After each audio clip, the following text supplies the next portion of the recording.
We talk tire rolling resistance, we talk drivetrain efficiency, and today I'm back with Josh Portner for the final part of our conversation on aerodynamics.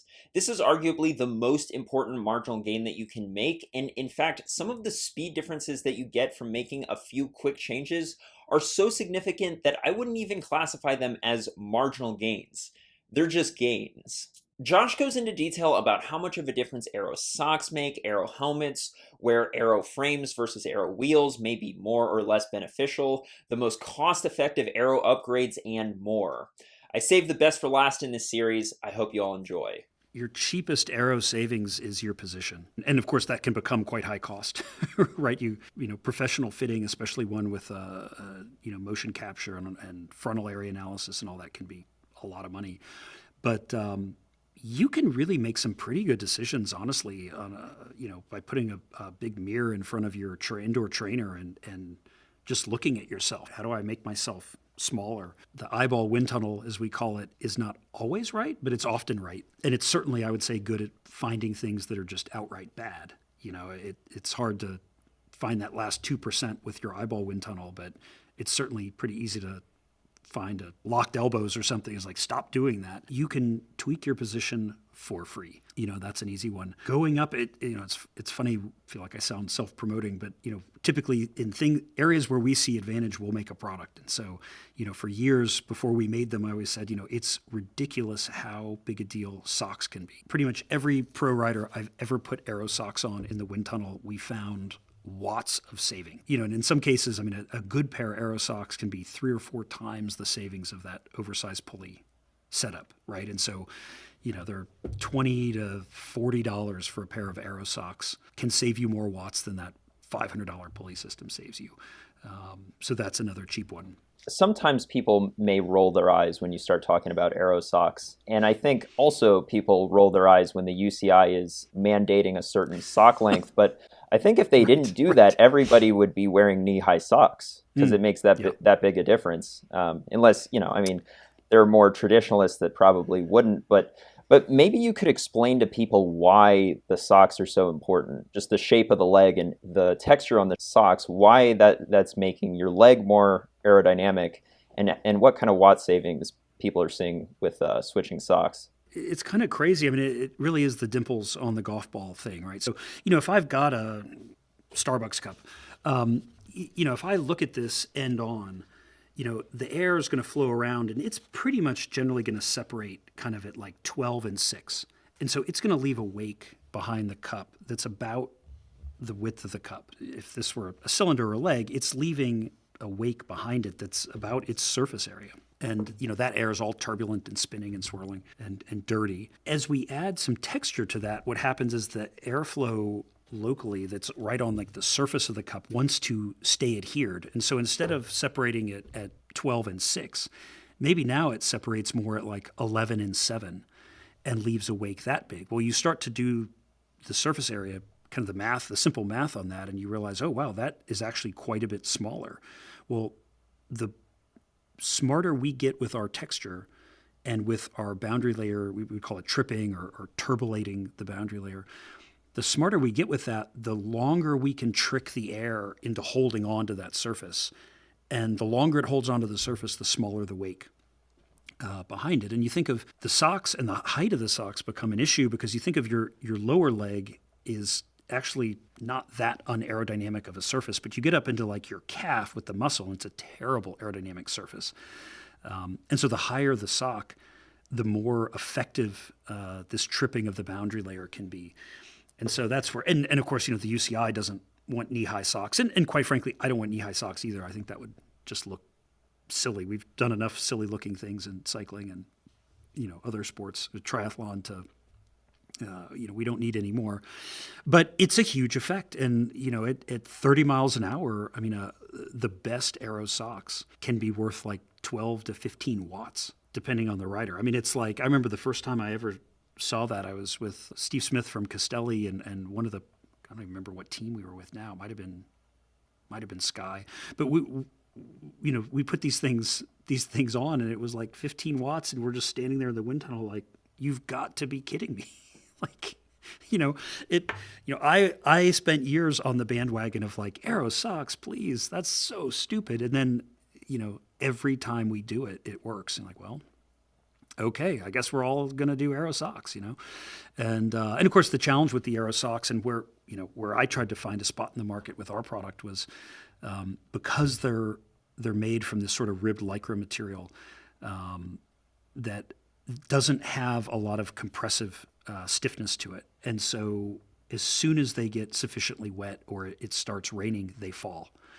And I got into a bit of a pickle with one of our teams a couple of years ago. We pushed hard to get the team onto speed play Aero pedals and Aero socks, and we found all these amazing gains in the wind tunnel. And I think we were like 5 or 6 races into the year, and one of the riders had a win at one of the I would say not minor, middle, one of the middle ranking kind of early season races. And I still have the email from the director of the rider crossing the line, arms in the air, one sock up, one sock down. And he just said, like, it's a little embarrassing. And the rider's frustrated. I mean, he spent the last, whatever, 20 miles on a solo breakaway with a sock down around his ankle, and it's catching the chain ring, and he's trying to pull it up, and all of that. And so we've spent some time trying to develop a knit Aero sock that'll stay up and for that technology. But yeah, it's the clothing is just huge. And another talking of affordable marginal gains. I mean,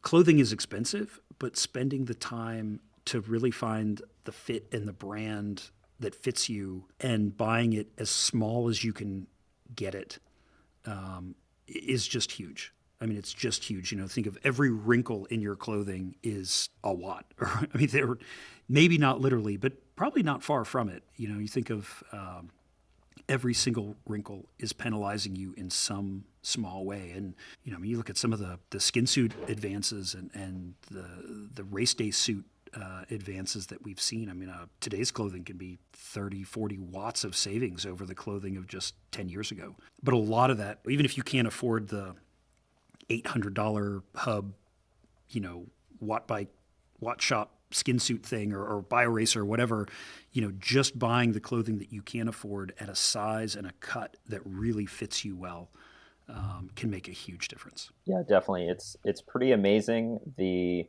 thought that is going into skin suits nowadays. I remember watching, I think Alex Dowsett had a video about just dedicated to his skin suit. They've got different skin suits for different speeds.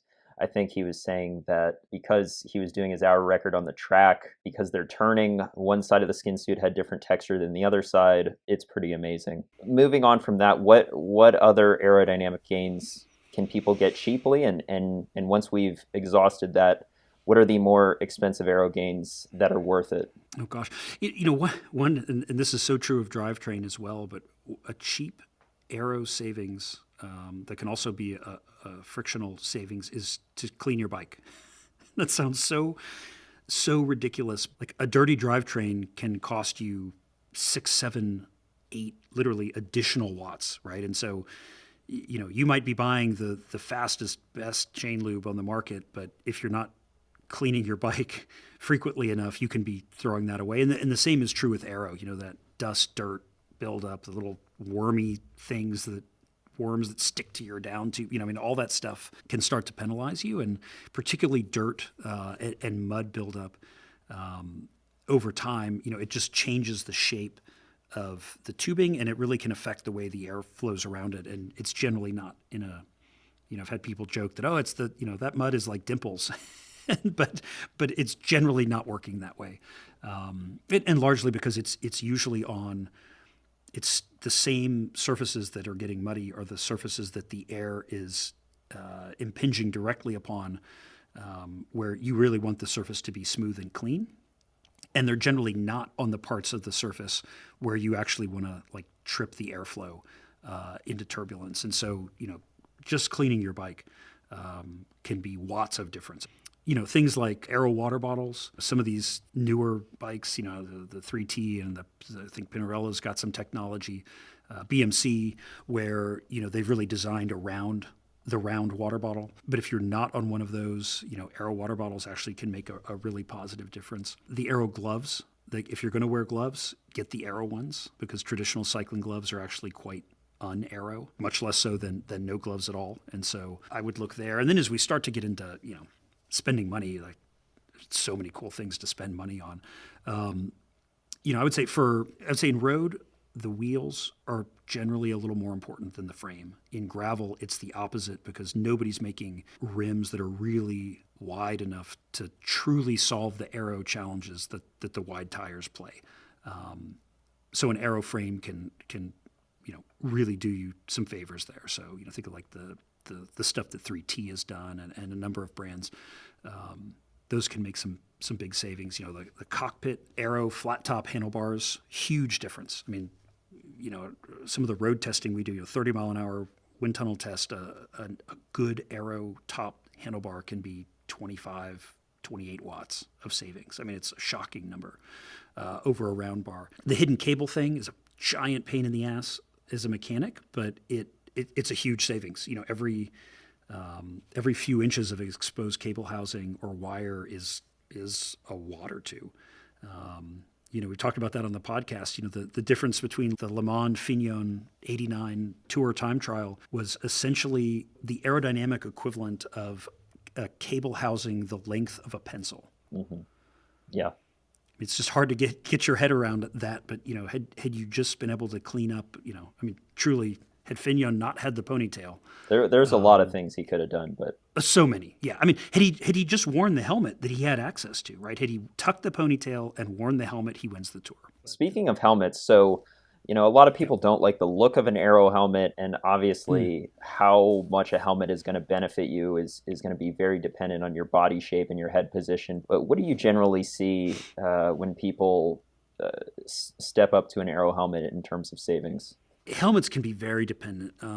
If we're talking like true full-on time trial helmet, I mean, the savings can be really quite large. I mean, for a cost per savings, that really can be one of the biggest. A $300 aero helmet might save you 30 or more watts over a road helmet. The aero road helmets can be quite good. I mean, we've seen 12, 15 watt savings on some of the aero road helmets. One of the I think kind of dirty industry secrets is that typically cheaper helmets are more aero than the most expensive helmets because the most expensive helmets for so long have been so focused on like the number of vents and weight. And so, you end up with helmets that are more holes than helmet.